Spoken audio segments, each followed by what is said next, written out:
You're watching a replay of Brain Drain with Rich Cabaceres. For more videos just like this, hit that red subscribe button.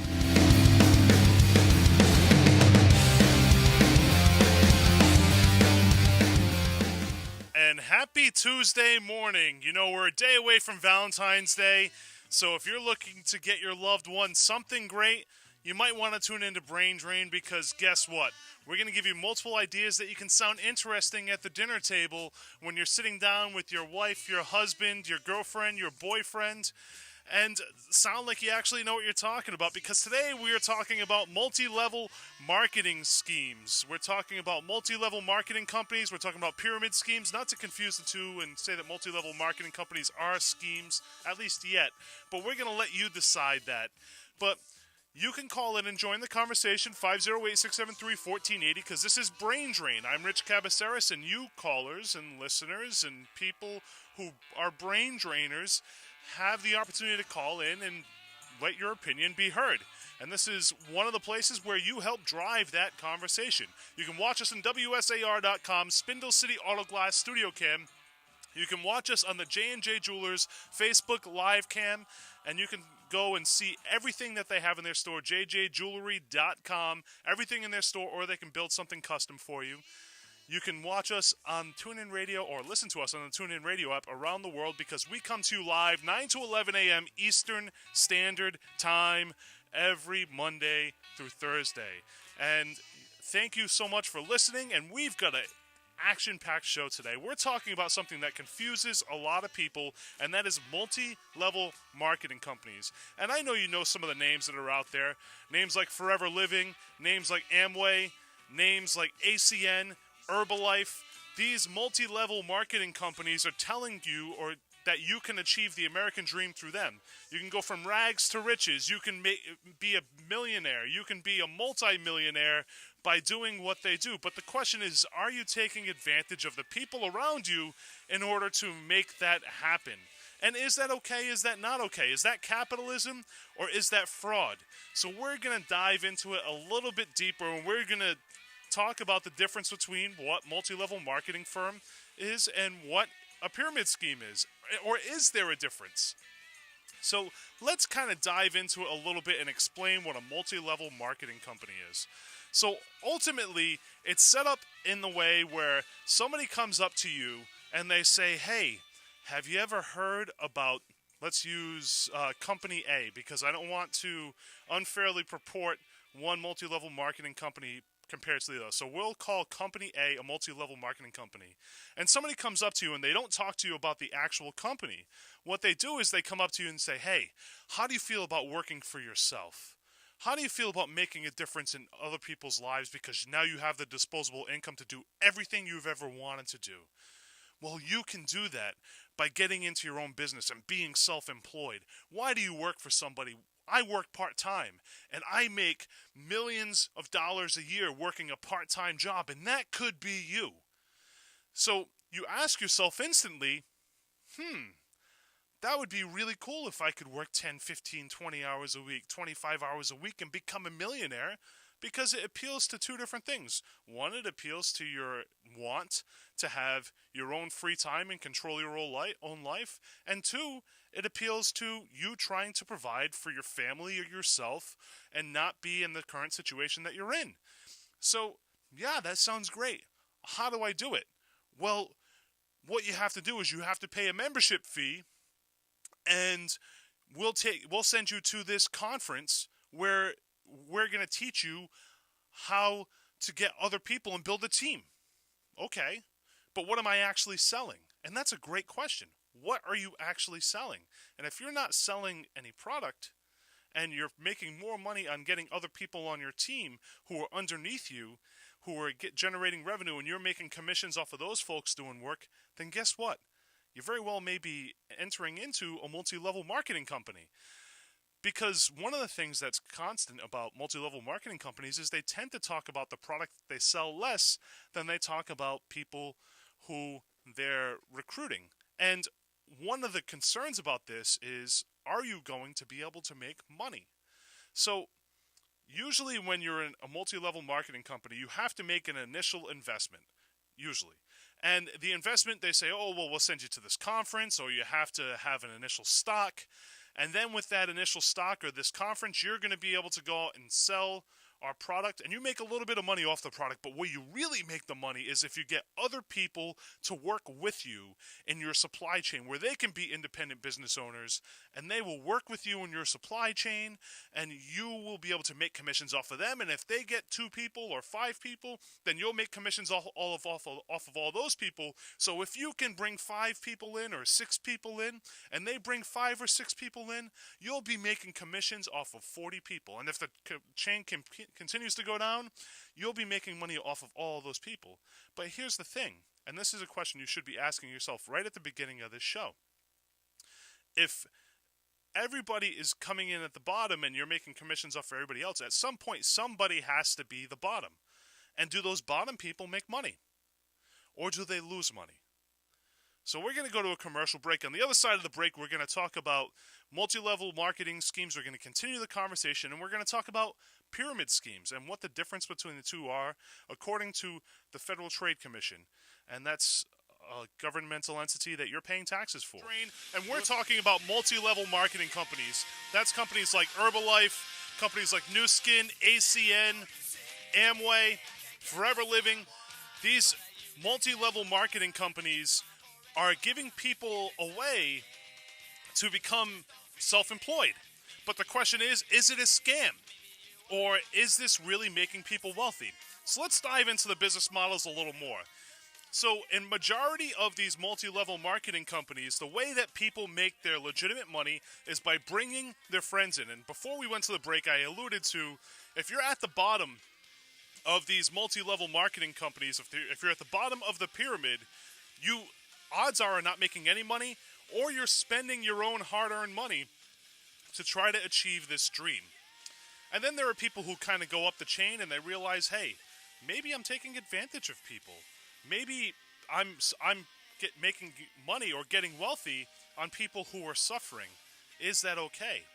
So basically, we have to figure out how long it takes before you actually make money. And there are people out there who are actually making money in multi-level marketing schemes. There are actually millionaires out there in these multi-level marketing companies. And I don't want to call them schemes because I don't want to confuse pyramid scheme and multi-level marketing, at least yet. So there are a lot of people out there who are making legitimate money. The question is how much do you have to do and how many people have to be in your pipeline to actually make that money? So when they show you an actual pyramid of your kind of downflow and who you're making commissions from, what happens is they say, all right, well, if you can get 5 or 6 friends, and then they get 5 or 6 friends, and they get 5 or 6 friends, then guess what? You will be making millions of dollars when that pipeline continues to go down. Here's the issue. Usually in these types of pipelines, when you start getting to the 7th factor and the 8th factor, when you have 7 or 8 different levels, you start realizing that the amount of people who are actually buying and taking part in these products is greater than the actual population of the place that you live. It's greater than potentially the population of the world at some points. So how is it possible unless you're eventually taking advantage of somebody? And I'm sure pretty much everybody out there listening right now knows somebody who either has tried to sell them some type of multi-level marketing company or knows somebody who works in a multi-level marketing company themselves, or you may work in one. The question is, how many people do you know who are actually making money or have actually made money and significant money? And how many people have they had to kind of recruit? And how many of those people are then in turn making money? If you've worked with one of these multi-level marketing companies, I want you to call in 508-673-1480. I want you to tell me about your experience. Did you end up making money? Did you end up losing money? Because a lot of people are engaging in these multi-level marketing companies. A lot of people are getting involved, and then they're spending their hard-earned money, because if you look at who multi-level marketing companies are trying to appeal to, they're trying to appeal to people who maybe aren't able to attain the American dream, but want the American dream. And who is that usually? That's usually the poorest of the poor. We're talking about immigrant populations. We're talking about English as a second language population. We're talking about people who didn't graduate high school, who don't have many opportunities. And people who had kids at a young age, people who are living on welfare. They're targeting these folks to potentially become part of their pipeline, which is great if it actually provides them the opportunity. But a lot of times, if you look at these multi-level marketing companies and you see who is actually making the money, it's the top 15% of the company. The top 15% of the company are millionaires. And the bottom 40% are broke or losing money. Or they're making very little money. And here's the flip side of that. That's if there isn't a ton of turnover. Because a lot of these multi-level marketing companies are constantly trying to figure out who the next person in is going to be. They don't account for the person who left. They're accounting for the next person to come in place, assuming that turnover or people leaving is going to happen because they're not able to do enough to make money. So if people are constantly leaving and being broke, it makes the numbers look at the bottom a lot less than what they actually are. So the number could be closer to 70 or 80% of the amount of people who have actually engaged in some of these companies who have actually made money. The issue is the turnover happens every year and people don't necessarily know if people are making money or not, and they're skewing the statistics in order to make you look like it's successful. Now here's the funny thing about this. When you actually look at who is making money, and they'll have conferences at people's houses, they'll bring you to conferences, they'll have this big guy, they'll call them, or the big money guy come in and talk to you about how he made all kinds of money, but he can't really tell you how he did it.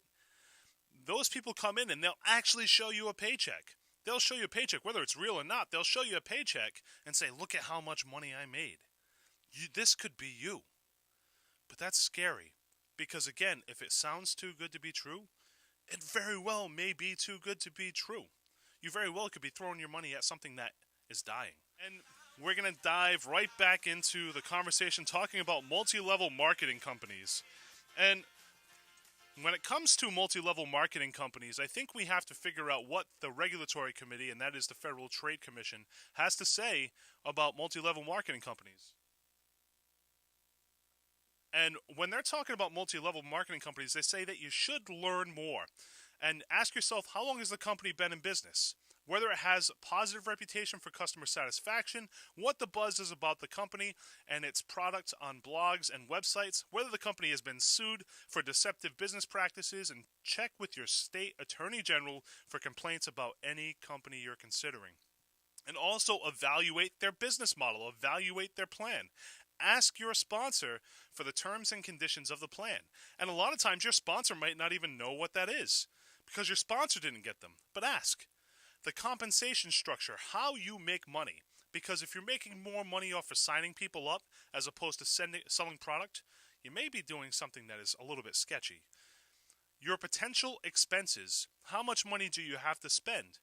Do you have to acquire an inventory to be able to make this work? And the other thing, actually, it's going to say that further down. Oh, actually, it doesn't.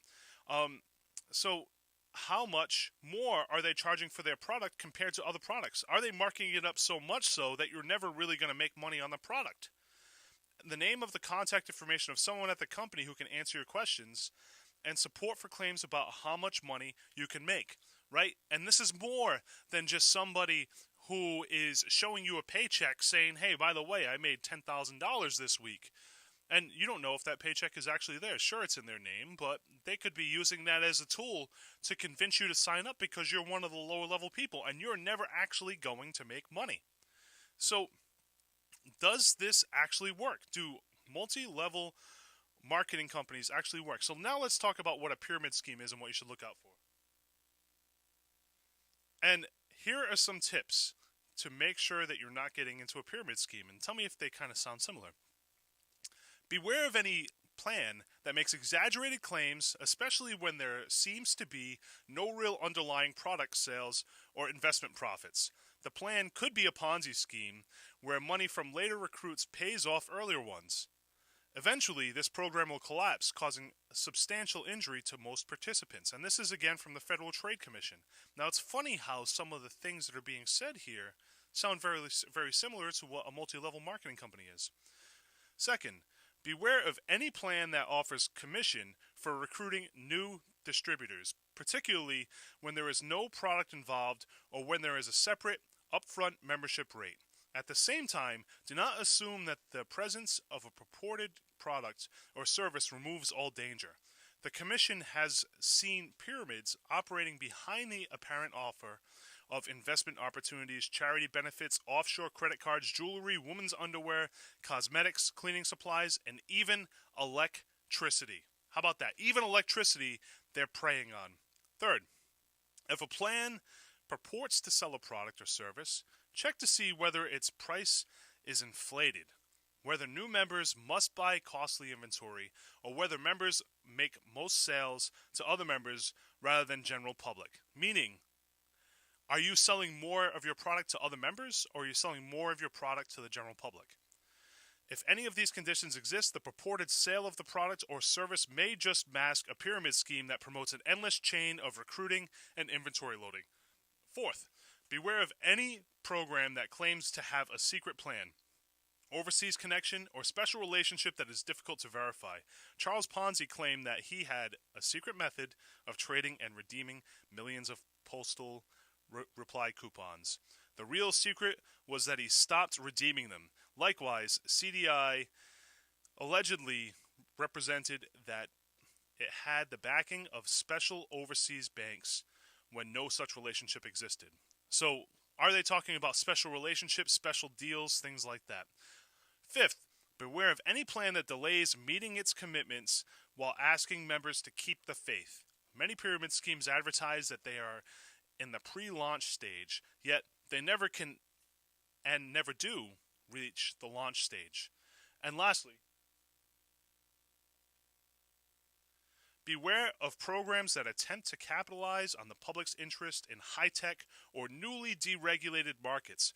Every investor fantasizes about becoming wealthy overnight, but in fact, most high-tech ventures are risky and yield substantial profits only after years of hard work. Similarly, deregulated markets can offer substantial benefits to investors and consumers, but deregulated seldom means that everything goes, that no rules apply, and that pyramid or Ponzi schemes are suddenly legitimate. Meaning that if you're in a pyramid scheme or you're in a Ponzi scheme, and you know that you're in a pyramid or Ponzi scheme, that doesn't mean that all the rules are off because it's in a deregulated market. That means that you still have to abide by the rules of the United States of America. So again, I ask you, if you've ever been in a multi-level marketing company, if you've ever seen a multi-level marketing company, if you've seen people who have been engaged, if you've been approached, 508-673-1480, because here's what's actually happening. Here's what's happening at the bottom level of all of these multi-level marketing companies. And I guess we could take pyramid scheme and multi-level marketing company and combine them together. What's happening is if you decide that you want to get in a multi-level marketing company, are recruiting your friends. You're recruiting your family members, and you're asking them to sell a product. But you're trying to sell this product, and you realize that it's not working. And you're being told the way that you make money is by getting more people to sign up, who then, in turn, sell more product. But here's a question you should ask yourself.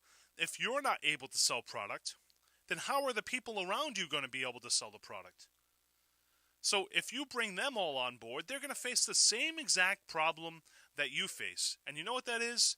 That is that they're going to be selling or trying to sell products that they don't have the ability to sell. So really what you've done is you've put your entire family and your friends in the same exact situation that you're in, which is you can't sell a product. So when it comes down to it, what are you selling other than hope that you may become a millionaire someday? And really, how many people actually become those millionaires? Some of them get lucky, but odds are it's not going to happen. Meanwhile, people are losing their money, and people are getting poor, and people are going bankrupt on committing money to these multi-level marketing companies. What say you? You're live on 1480 WSAR. Good morning, Rick. How are you? I'm doing great. How are you doing? Well, unfortunately, I get the feeling that I am the first phone call you've taken this morning. Well, I'm glad that you're calling in. Well, I got a feeling. I'll tell you the truth. I'll make it very sweet and short. All right. Sure. I used to do what you're doing now, and I must say, after listening for approximately 40 minutes, I think really the success of SAR, the legendary SAR, has to pick up subjects that people are really interested in. And the lack of a phone call this morning until I called in tells me I think you're talking about the wrong topic. I think we ought to be talking about, with 3 weeks away, Derby High School. I think we ought to be talking about Jazzy's Legal Defense Fund. I think there are many other subjects locally we could be talking about, as opposed to multi-level marketing, which apparently is not drawing in any phone calls this morning. It's just the area of a constructive criticism, and I hope you take it the right way. And I think that you're bringing up a fair opinion, but here's the problem. The problem is that you're entitled to an opinion, and I'm entitled to an opinion, and this is something that affects people that are more globally than just the city of Fall River. This is something that's impacting people of minority groups. This is something that's impacting people of various backgrounds, and it causes some big concern. You're live on Legendary 1480 WSAR. What say you? Hey, good morning, Rich. Morning. How you doing? I'm doing okay. I actually think this is a good topic. Right, and the thing is honestly, I think people are learning something that they didn't necessarily know. I look at it, I don't see the big difference between multi-level marketing and pyramid. Now, there's a strong similarity between the two. I agree with you 100%. And I basically say it's a scam. I agree. Look, I had 2 exposures to it. First off, if you're coming to me, and I get offended at a friend coming to me. Because have you ever heard the term the mark? Okay. The mark is a person to be taken advantage. Yeah, you're right. Okay? I'm offended when a friend tries to do that. Well, I don't think the friend realizes they're doing anything wrong because they've been duped. One of the people was very above board about what it was, and I said, thank you, but I'm not interested. The other one was more about you're invited to a social gathering. Right. Where his son was going to start pushing this. 2 things. Several things, actually. For this to work, it falls into the theory of infinite growth. In other words, you got to have a market that's basically the whole world. Thank you. Secondly, the further, and you said this, the further down the pyramid you are, the less successful you're going to be. Maybe if you're the ultimate con artist, you know who I'm talking about, you'd be very good at it. Right. It's in terms of selling the product. In one case, I bought the product. Can I say what it was? Sure. Amway. Okay. So it was a bottle of cleaning material. Okay. And I'll be honest, it was very good. I used it in school to clean things off. Mm-hmm. But was it as cheap, if I can use that word, as I would get it from the store? No. Yeah. The other disadvantage the person has is the way they're going to sell this thing. None of this is really about selling a product. Your best way to sell a product is to get it into a store. Right. Where you don't have to pay attention to it every minute. And that's funny that you say that because a lot of these multi-level marketing companies don't allow you to put them in stores. So you immediately have a disadvantage. Like I said, if somebody's going to come to me and they're not going to tell me the whole story up front. Why are you not telling me the whole story up front? Right. Do I have to be duped into this? And the third thing I would throw into this, in many respects, it's not unlike a Ponzi scheme. Right. Because that requires the theory of infinite growth to pay off the people. Did you ever pay much attention? They did a couple of movies on it. I'll close with this. On Bernie Madoff. Of course. And it only fell apart for 2 reasons. One was the mortgage crisis. The correction, you got it. Yeah, where people were getting worried and they wanted their money. Right.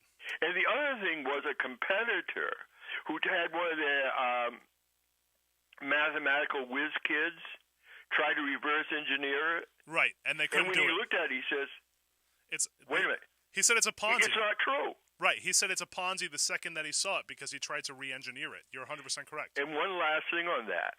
In the movie, the one with Richard Dreyfuss as Madoff, towards the end, he's in jail, and he says something that's fascinating. He obviously had to accumulate some money. People were investing with him. You know where he put it? In a regular bank account. Right. So you get one of these major banks not paying attention to the fact there are millions, if not billions of dollars in a regular savings account. Yeah, I think. Look, you look at it. It all plays to people who have the dream. Well, and that's exactly it. And I want to thank you for your call. Take care. Have a great day. And that's exactly it. A lot of these companies, that's exactly what they're preying on, is the American dream. They're preying on you want to be wealthier and you want to attain the American dream, and you don't really see how you can do it. So they tell you things that aren't necessarily true. And that is scary, because a lot of times what happens is it hits the people who are impoverished already. It hits the folks who are living paycheck to paycheck, and they're using what little they can to go to this conference that's going to make them a millionaire because they don't see any other way out. And here's the worst part about it, and we're going to see this as we continue the conversation, as you continue this conversation in real life, as you do research. The people who are in these, who haven't really seen the collapse of these yet, they fight tooth and nail. They'll call you names. They will call you, why do you have to be so negative? Right? Because you're asking questions and you're pointing out problems with the thing that they're in. Why do you have to be so negative? You're told things, wouldn't you want to be in business yourself? And they'll get violent. They'll cut you off because you're asking legitimate questions because they don't know the answer to those questions. Now, here's kind of the point. If you don't know the answers to these questions, and the person who is bringing you in doesn't know the answers to these questions, it may be too good to be true. And we're talking about multi-level marketing companies, and I think it's a good way to talk about kind of what's happening in policy to kind of make sure that people are safe. And it's interesting because one of the people who were supporting multi-level marketing companies, which was Herbalife, and Carl Icahn, who was a billionaire hedge fund investor, he actually got appointed to be an advisor for Donald Trump. He became an advisor of Donald Trump. And this is a guy who is investing a heavy amount of money in a multi-level marketing company, and that is Herbalife. So again, one of the things that happened to be Donald Trump's big statements was he continued to say over and over and over and over again, I want to drain the swamp. I want to drain the swamp because the same thing is happening over and over and over again, and people who are Americans are not getting helped because of it. So he drained the swamp, quote unquote. And then he put people in like Carl Icahn. Carl Icahn as an advisor. And sure, he's a billionaire. Sure, he's a hedge fund investor. But this guy also was propping up a company like Herbalife, which is a multi-level marketing company. And he was one of his lead advisors until August of 2017, when he decided to step down. But if that is draining the swamp, putting people in place who are purporting the same problems that were happening already, is that really helping anything? And you can make the same statement with other regulatory agencies. The FDA, the Food and Drug Administration. A lot of times, the people who are in charge of the Food and Drug Administration are the same people who were part of the drug companies. So you'll see the CEO or one of the executives of Purdue Pharma become the head of the FDA. Or you'll see somebody who worked for one of the big banks in charge of regulating banks. So the question becomes, are we really draining the swamp? Does the swamp need to be drained? And is this helping American society? And whether you're for Trump or against Trump, this is the entire basis of why we should kind of not focus on being for somebody or against somebody, sticking up for somebody blindly, but we should be focusing on what every single president, every single person you elect to office is doing right and wrong. There's no possible way you can agree with every single thing that every single person you voted into office is doing. There's no possible way that exists. And I'd make the argument that if you're informed, it's highly unlikely that you can agree with every single thing that Donald Trump does if you voted for Donald Trump. it's very unlikely that you agreed with everything that Barack Obama did when Barack Obama was president. Wow, don't mind me fluttering over myself. That you could agree with everything that George W. Bush, that Bill Clinton, that George H.W. Bush, that Ronald Reagan, that Jimmy Carter, that all of those guys did. It's very, very unlikely that if you voted for somebody, you agreed with everything that they did. So what we have to do is, as opposed to just being pro-Trump, against Trump, pro-Hillary, against Hillary, pro-Bernie, against Bernie, pro-Oprah, against Oprah, pro-John McCain, against John McCain, we need to be pro-America. And the only way that you do that is by looking at the people that they appoint and deciding whether you agree or disagree, looking at the policies and deciding whether they agree or disagree, and look at them in and of themselves. Disregard who presented them. Right? Disregard who is presenting the policies and start looking at what the policies actually are. Because a lot of times I think people dive into these things and they say, oh, that's a great idea because Donald Trump submitted it. Or that's a great idea because Barack Obama submitted it. Or $15 an hour minimum wage is a great idea because Bernie Sanders is talking about it. And I like Bernie. Or tax reform is a great idea, or a border wall is a great idea because Donald Trump is talking about it. Or health care for everybody is a great thing because Barack Obama is talking about it. But that's part of the problem. Part of the problem is they expect you to just follow somebody blindly. We see that at the local level, we see that at the state level, we see that at the national level. We just naturally assume because we voted for somebody, they're doing everything in our best interest. And what we need to do is, as opposed to looking at what they're doing, we need to start looking at the actual policies that are being put in place and saying, hey, thank you everybody who's part of government for pushing that forward.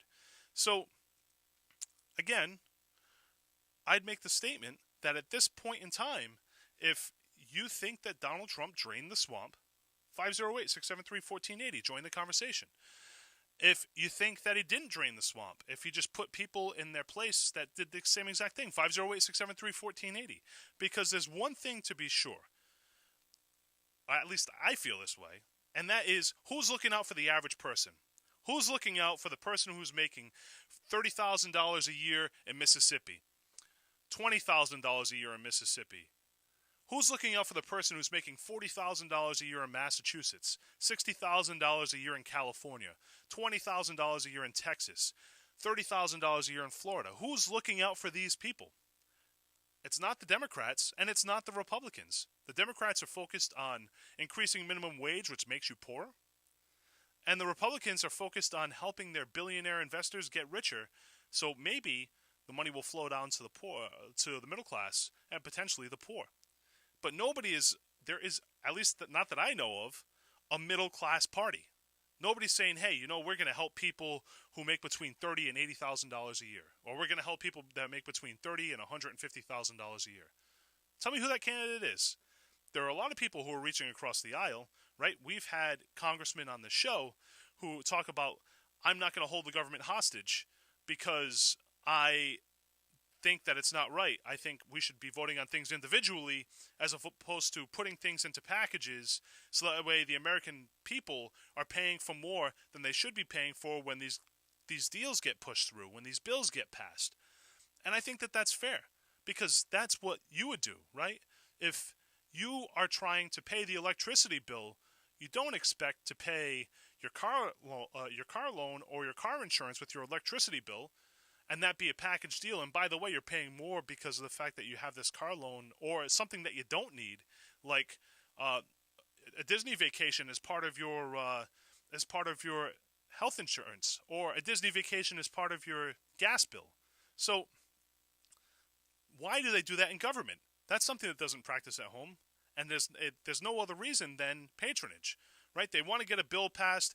They have say 49% of the vote, and to bring in the additional 2%, what they're going to do is they're going to add this pork fat, these earmarks, and that came up during the presidential election between Barack Obama and John McCain a lot. But they add this pork fat or these earmarks to these bills to kind of get people to just vote yes, even though it's not in the best interest of the people that they represent. So, Saracen, we're talking about Has Donald Trump drained the swamp? Wow, that was kind of one of those funny tongue twisters. So yeah, has Donald Trump drained the swamp? In your opinion? Somebody on Facebook Live says, I think getting good people in Washington is slim pickings. Politics equals corruption. And I responded during the break by saying, getting the people that really represent people is difficult because campaign contributions make running difficult for the average person. And not only that, let's add to the fact that the Democratic and the Republican parties control politics. So if you're not a Democrat, you're not a Republican, the odds of you getting elected to office is very, very, very, very unlikely. The way that you get elected to office, if you're not a Democrat, you're not a Republican, is if you're a millionaire. Actually, if you're a senator, you'd have to be a billionaire. So really, when it comes down to it, are your politicians able to represent you, or are they too far removed? Now, at the state level, you can say, they don't need that much money in order to run for office, especially at the state rep level.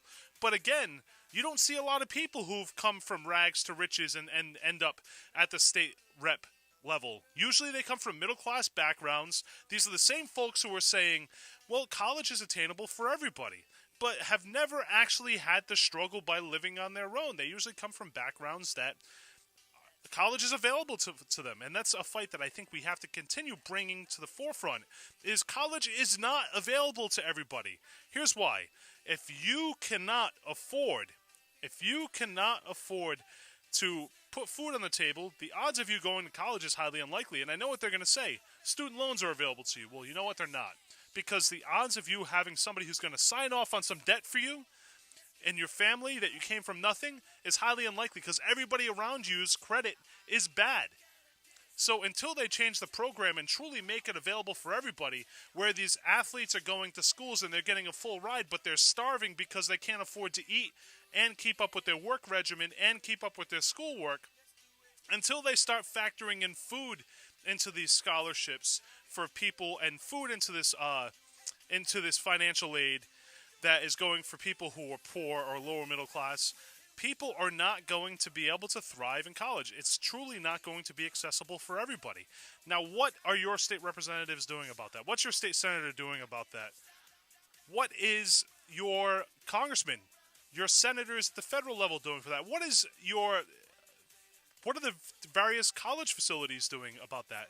They're not doing much because they're making the money in order to make the college run.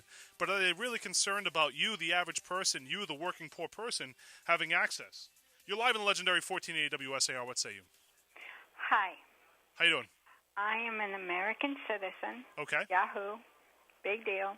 No, I think that is a big deal. Love my country. You got it. Love my country. Would die for my country. Okay. Absolutely vote every single time. Never miss. I think my country is awesome. That's great. I wish my country thought I was awesome. My country doesn't think much of its citizens. Now, why do you feel that way? Because it doesn't do much for its citizens. It does a lot for itself. Okay. The government does a lot for itself. It doesn't do a lot for its citizens, and there's a very big difference. It collects a lot of taxes, but it pays itself. It doesn't pay it. We pay our elected officials to represent us. Right. It's taxation for representation. Exactly. But they've twisted it around, and they've called it taxation for us to have parties, not for representation. They do what they want when they want.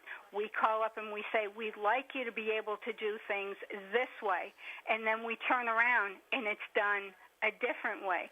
That's not what we asked for, and that's not what we paid.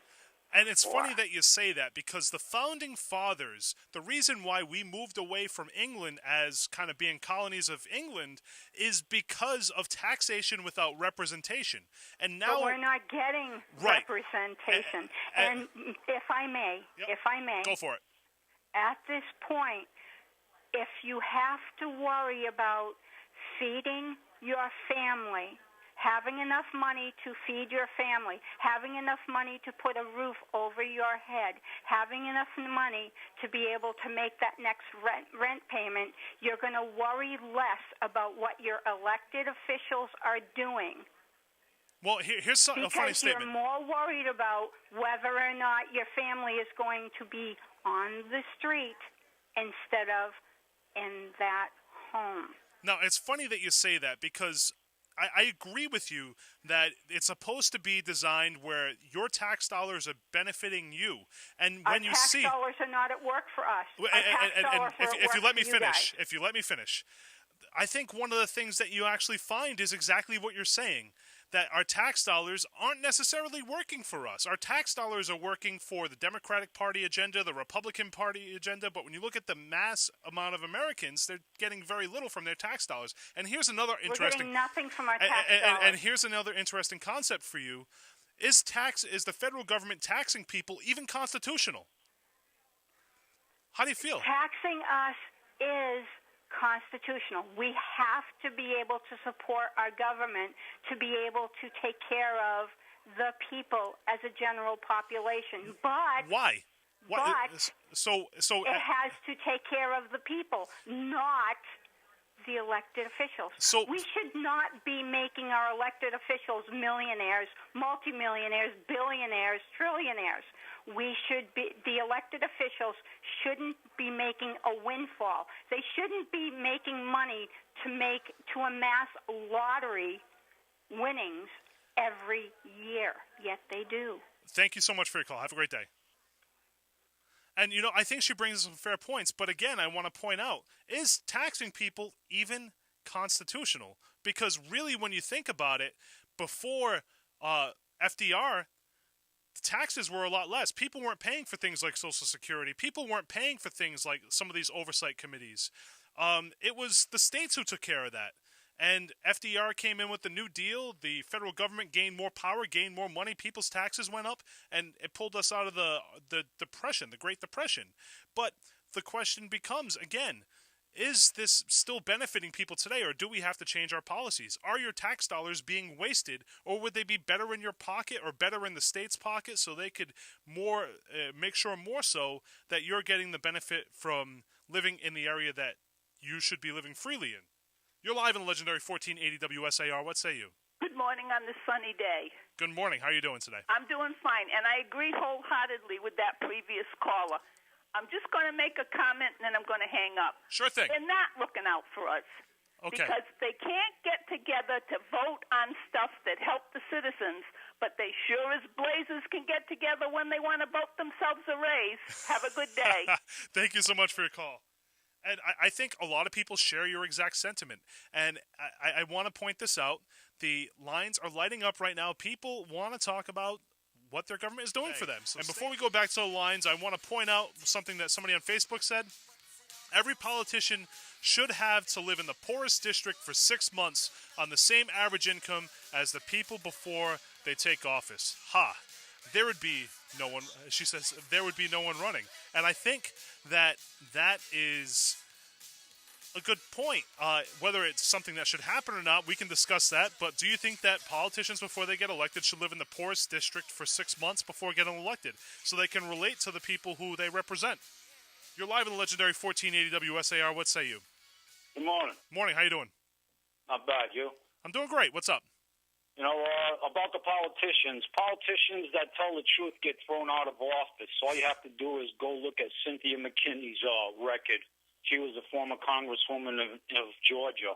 Every time she told the truth, she was forced out of office. Here's the other thing.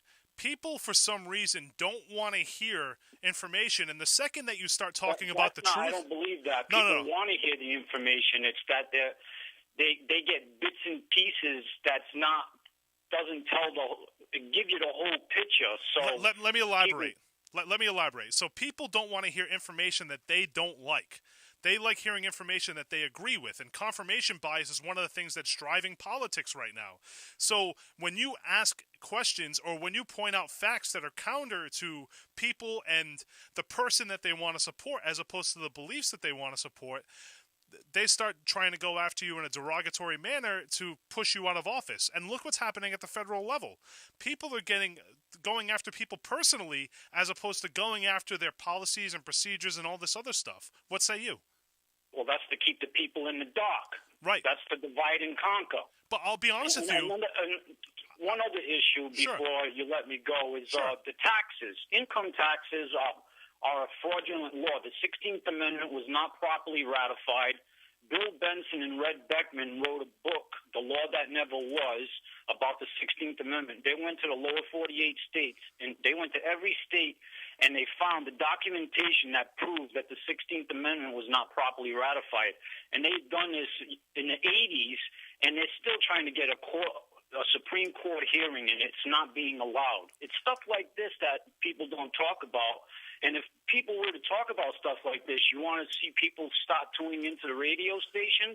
Well, it's funny that you say that, because one of the things that I pointed out is federal income tax constitutional?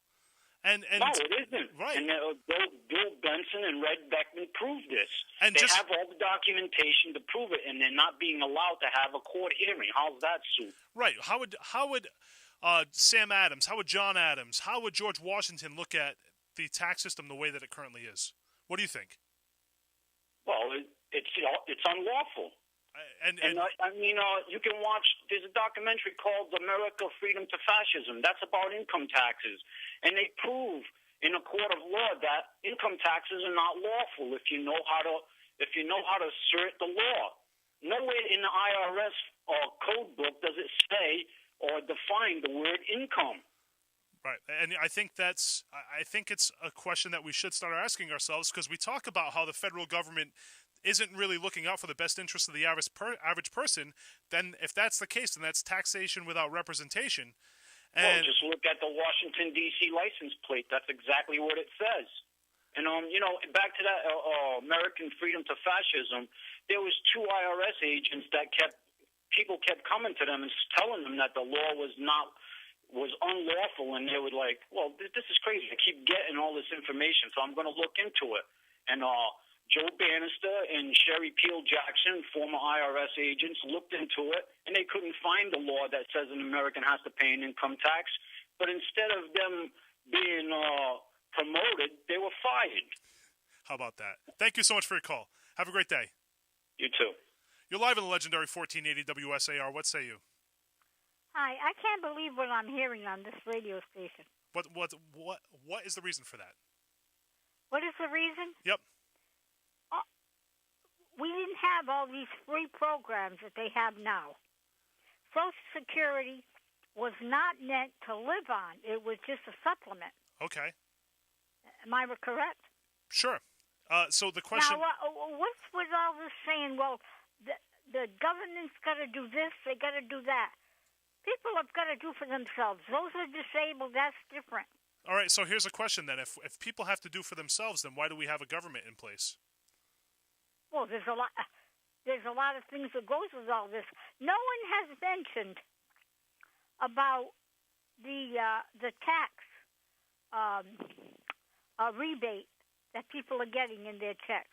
Okay, so they're saving money on taxes. You're right about that.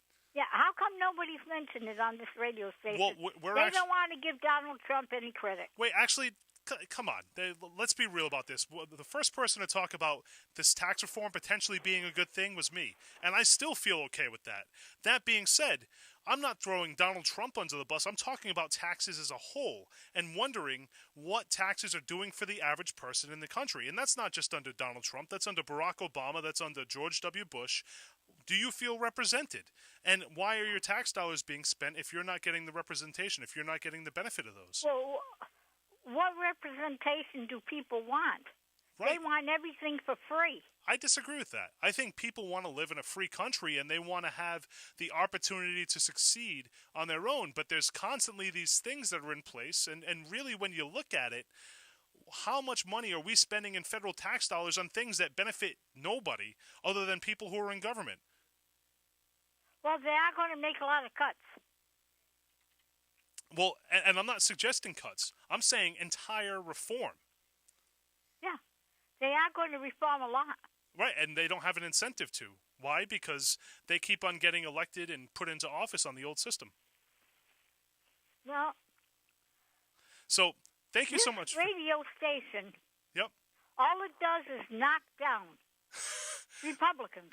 That's not true at all. Trump. So you know what? It's funny that you say that because this show in particular, I've worked very hard to maintain independence on both sides. I am not a Democrat. I am not a Republican.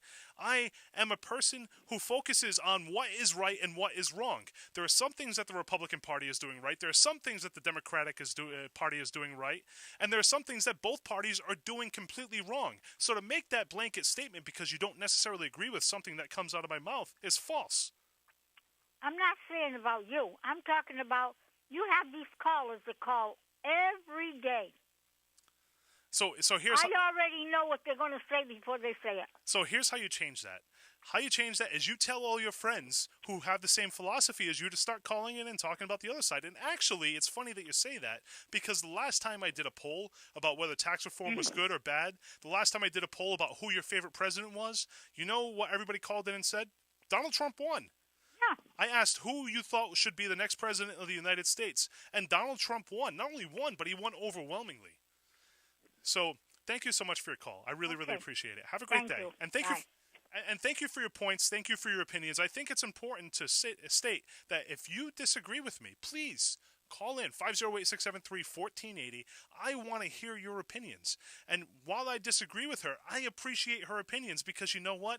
It adds to the actual show. It adds to the conversation. And I want to hear what everybody else is saying because you know what? You may change my mind. You're live on the legendary 1480 WSAR. What say you? Yeah, I just turned on the radio. A big hug to that last lady. Sure. It's called. And I just want to make a quick statement. I turned on the radio and I heard a great caller, and I just want to add to what he said. In 1894, Congress passed an income tax law, but the Supreme Court declared it unconstitutional. And the 16th Amendment put an income tax in. That was to tell you about the income tax. In 1894, Congress tried to pass it, and the Supreme Court said that is unconstitutional. Now, the funny thing about it is the Second Amendment, which is the right to bear arms and have a well-regulated militia. When you look at that, is it possible for you to be able to uprise against government? Is it possible for you to be able to form an entity that is going to stand out against government? I don't think that it necessarily is. I think that it's very, very difficult. You know why? Because they have tanks. What is the likelihood of you being able to acquire a tank? I guess on the black market you could. And if your real ingenuity runs through your brain, I guess you could build one. Right. Later. But have a good one. And the question is if you want to change it in the current system, would there have to be a third party? Would you be able to reform the Democratic Party or the Republican Party? Because right now it seems that both parties are working to go to each extreme, helping the ultra-right or the ultra-left, but nobody really in between. So you're live in the legendary 1480 WSAR. What say you? Yes, Rick. I just want to talk about that beautiful president we have in Washington. Sure. The Republican Party criticized Obama for the deficits. No, we can't afford it. We can't afford it. Now they're spending money like drunken sailors. So it's funny that you say that because both parties make the same arguments depending on who the president is, right? Gerrymandering. We can say the same thing about the way that deficit is happening. You know what? Here's a bold statement for you. The deficit is going to continue to go up every single year. It's going to continue to go up. And you know why? Because of the fact that both parties have no idea what they're going to do about it. Rick, please. You know, my mom, she was, I was born during the Depression. She used to say, the Republican Party is not for us. Okay. And I agree with I can never forget that statement. He wants to put a parade that's going to cost us millions of dollars. He was a deferment with spirits on his feet. So here's something I say to you, caller. I think the Democratic and the Republican Party are not for us. I think they're for themselves. Yeah, especially the Republicans. Look at this deficit. Tax cuts for the rich. Who's going to pay? Our children's going to pay for all that. It's very sad. But whoever voted for this man their children's going to pay for all this, Rick. And that's all I have to say. Thank you. I appreciate your opinion. I appreciate your passion, and I think that's important. I think we need to talk about how we feel, because you know what? You're not the only person who feels that way. Whether I agree with you or disagree with you, you're not the only person who feels that way. Thank you so much for your call. You're live on the legendary 1480 WSAR. What say you? Good morning, sir. How are you? I'm doing great. How are you doing? All right. I got to say this. I do think Trump's doing a good job. I do think he's doing the best he can to drain the swamp, so to speak. I am not happy with the budget they just passed, because it adds more money to the deficit. And I do believe that the citizens in this country could take over, overpower the government. And I don't think it's all, it would all have to be in a violent way. I just think the citizenry being armed would deter certain abuses from taking place. Do you think that your tax dollars are going towards you? Do you think you have taxation with representation, or do you think it's the exact opposite? No. I think the politicians are all in it for themselves. I just got whacked. I paid $20,000 in federal taxes this year. Wow. I got to write out a check for $8,000 before the due date in April. I did very well for myself, but I worked very hard. I think I probably had 4 Saturdays off the entire year after April, because what I do on the side is seasonal. And where do you think that money is going? Where do you think that's going that actually benefits you? That money is going to buy votes. It's going to buy votes from either corporations or I'd say the Democrats will buy votes from people that need to rely on government to sustain themselves. And Republicans use that money to buy votes from corporations who, pharmaceutical companies, things like that. Or they pay for pay raises for themselves. What happens with that money? They pay for pay raises for themselves, right? Yeah. The problem, I agree. The corruption's on both sides. I think the Democratic Party needs a constant stream of needy people, so they create that stream one way or another, be it through illegal immigration, be it through not creating opportunities for people to work and stuff like that. Or giving you something making it look like an opportunity when indeed it's a crutch. Right.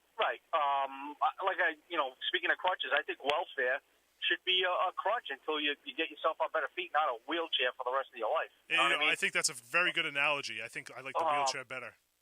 But, I think the Second Amendment, one of the other things we were talking about, very important. You know me. I'd like to see national, concealed carry reciprocity. I think that would be a good thing. I think it would have an overall positive effect on crime. Yeah, you get a couple of people making a mistake here and there, but I think overall it would help out. Just looking at crime statistics in states where it is allowed.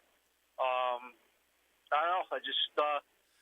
The problem is that they're all corrupt. You know what I mean? And you can't build anything on corruption. You know what I mean? Except more corruption, unfortunately. Thank you so much for your call. Have a great day. Have a great day. You too. And it's funny because you have to ask yourself, where are your tax dollars going? So I'll tell you where some of it's going. It's paying for these defense contractors who are making uniforms every other year, because the uniforms that are purchased today by the military have less. They don't have the kind of quality that the old green ones had 30 years ago, 40 years ago. You're spending money on contractors to go fight wars that Americans are afraid to send American soldiers to. So we're paying these defense contractors in the name of peacekeeping missions. And it's going towards things like Food and Drug Administration, which is headed by the same people that run the companies that they're overseeing. So when you have directors from Purdue Pharma, when you have directors from some of these major drug companies who are heading up the FDA, why are we even paying that agency to do anything? Or should we just reform it and have some academics kind of go into those spots? Those are some big questions, but that's what your tax dollars are going towards. So are your tax dollars actually representing you? You're live on the legendary 1480 WSAR. What say you? Good morning. Morning. How you doing? You know, this recent tax cut was basically a defunding of the federal government. Okay. And what's happening with this infrastructure plan that's coming up is a shift in the burden to states and municipalities, and a reduction of assistance from the federal government. Now, there was a major funding of highways in order to cross all the coasts. 95 was built because of that, right? So this has happened before for major infrastructure projects. The question is this system set up to succeed? Because we had the I can't remember what the name was. It was the Build Across America campaign, where the cost to actually run the campaign was more than the money that they allotted to it. So they had these signs up, and I want to say it was Build Across America, but I don't remember the exact name. But they had these signs up promoting the Build Across America campaign, but they didn't even have enough money to pay for anything more than the signs that they put up. Mm-hmm. They didn't build a single thing. So the question becomes, is this going to turn into a fiasco like that? So it's basically what it's a financial shift to the states and municipalities. Where are they going to come up with the money to finance these things, you know? Well, it's potentially a financial shift because ultimately they're doing away with organizations like the Housing and Urban Development Organization, HUD.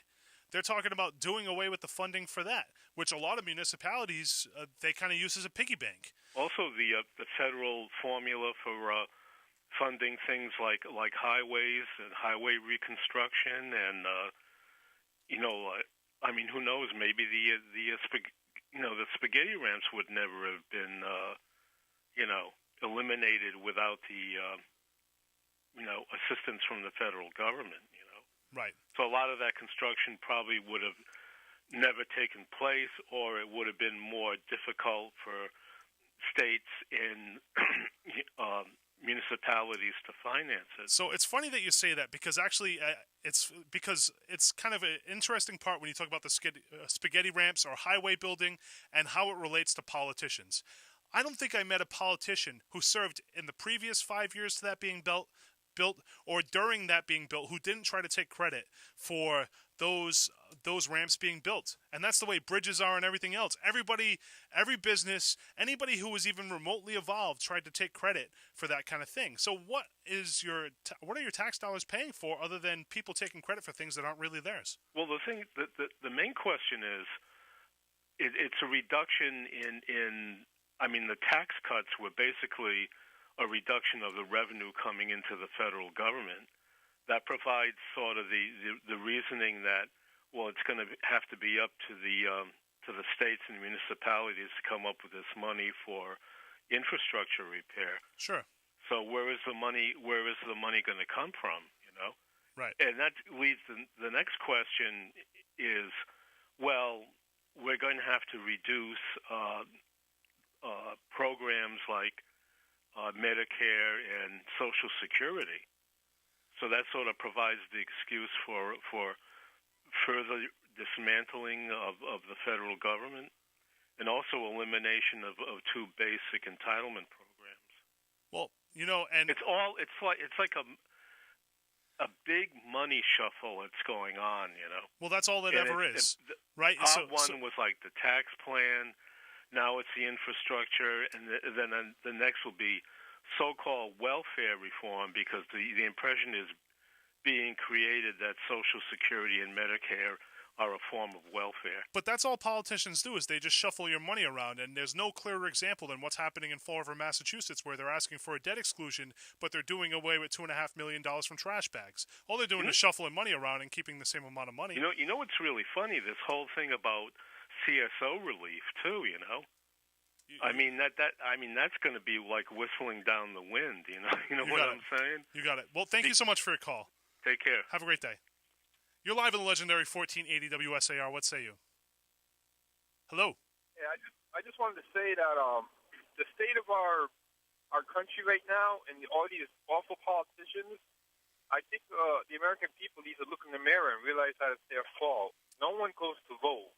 Once a year, your democracy asks you to participate by going to vote. And I don't know what the numbers, but I think it's something incredible, right? Like only 20% of the American people actually vote.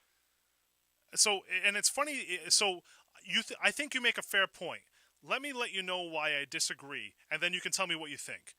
So I think one of the reasons why people don't vote is they don't relate to the people who are running for office, and politicians aren't in the interest of trying to work harder to bring people to the ballot box to vote for them.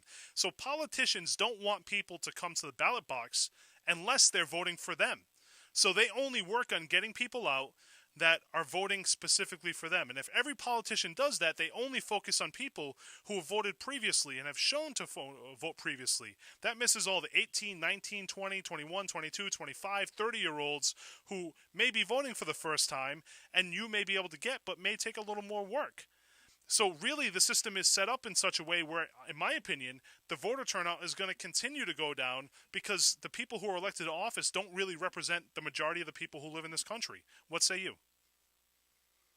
Well, I think that's definitely a valid point. I would agree with that, but I still think as an American citizen, it's your right to get yourself to that poll and I agree. And vote, even if the candidates aren't that attractive, because they're getting to this point where we have a Republican Party that are voting in budgets that have deficits, which was unheard of, I think, before Trump, as far as, just running our deficit that deep. So I think the American people need to get to the voting polls once a year and do their job as citizens of a democracy and participate, because I really fear in the future what our democracy is going to look like and take shape the way these Republicans and President Trump is doing.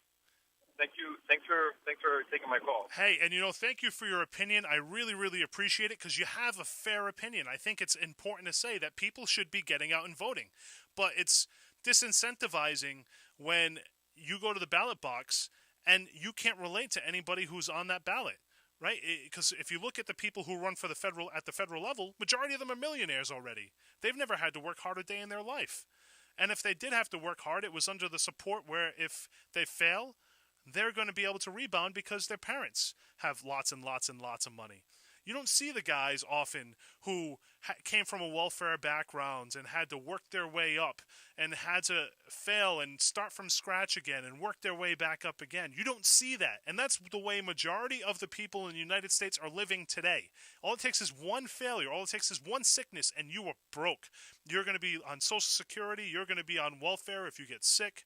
And you're not going to be able to live at the same standard that you did previously. So when people go into the ballot box and they see the names on there who are multimillionaires who aren't talking about the things that really impact them, what incentive is there to vote? Because all you're doing is you're voting for a Democrat who doesn't represent you and you're voting for a Republican who doesn't represent you. And by the way, if you decide that you want to run for office or one of your friends should run for office, you're going to have to raise $1 billion to run for, let's say at least $10 million to run for a Senate seat. Think about that. So really, are your elected officials representing you? And we are talking about government. That's a conversation that we have on a pretty regular basis. So let me dive into it a little bit more so. We're talking about your government. We're talking about Donald Trump. Did he drain the swamp? Are your tax dollars representing you, or is it going towards things that you don't really need? Is it going towards the infrastructure succeeding as opposed to the American people succeeding? And we're also talking about the Democratic and the Republican parties. Do they represent you, or do they represent the extremes? Because as we're seeing more and more, and I don't know if this is because of mainstream media, I don't know if this is because of what they think gets them elected, but Democrats are going to the far left, Republicans are going to the far right, and the people who are working in the middle, people who are trying to work together, are being squeezed out. We're seeing that all over this country. If you are a moderate Republican, if you are a moderate Democrat, you know what's happening? You are getting squeezed out. And there's a bunch of reasons for that. One, you're not getting the media attention. If you're saying, hey, we should all work together, that's kind of boring when you look at mainstream media. When you have somebody else who's calling a Democrat a liar or calling a Republican a liar, it is unfortunately the type of thing where people are not representing you. So ask yourself the question, should they be focused on representing you, or should they be focused on getting on TV? And then you have these extremes. You have the people on the far left, the social justice warriors, who want to raise a red flag about every single statement that is made. And then you have the people on the far right, the deregulation warriors, let's call them, the people who think that everything should be deregulated and government and business is looking out for the best interest of the American people. Well, tell me, when has that ever happened? There needs to be some regulation, but there also needs to be some freedoms to be able to say what you want to say. You have people on the left saying, well, maybe you should consider how people feel when you say this. But if we're constantly worried about PC, if we're constantly worried about political correctness, how are we ever going to be able to say the hard truths? That's something I like to do here on 1480 WSAR and Brain Drain with Rich Cabaceres. I talk about the hard truths. We ask questions like, do your politicians represent you? And I know a lot of you who are listening and watching right now are saying, this guy is nuts. I can't believe that he's saying something like that, because of course they represent us. Because political correctness would say that they have to represent us. Well, you know what? They don't. They don't have to. That doesn't have to be the people who represent you. And you know the way that you solve that. You know the way that you get people that truly represent you.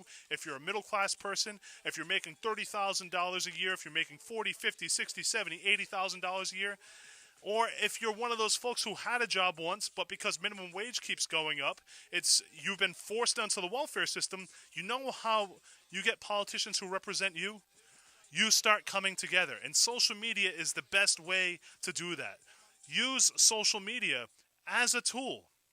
Use social media as a tool to be successful, to bring people together, and start advocating for the majority of the people of the United States.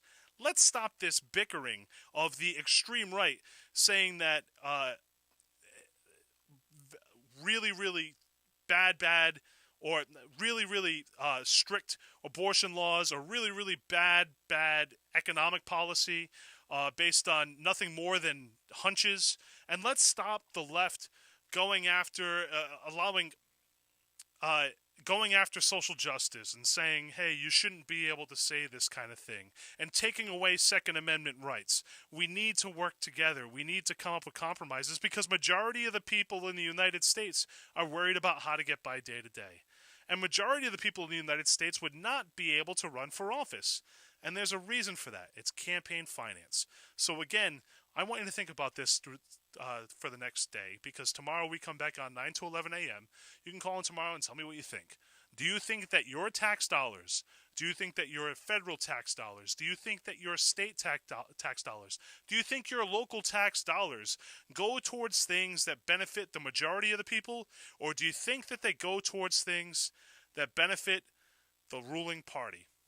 And by the ruling party, I mean the Democratic Party, the Republican Party, whatever party that may be, the ruling party and who they're looking to continue voting for them. Think about that, because I think that will change your entire opinion on what is happening in the political spectrum as of this day. Thank you so much for going on this wild ride with me today. We talked about things from multi-level marketing companies, pyramid schemes, Donald Trump draining the swamp, to your tax dollars.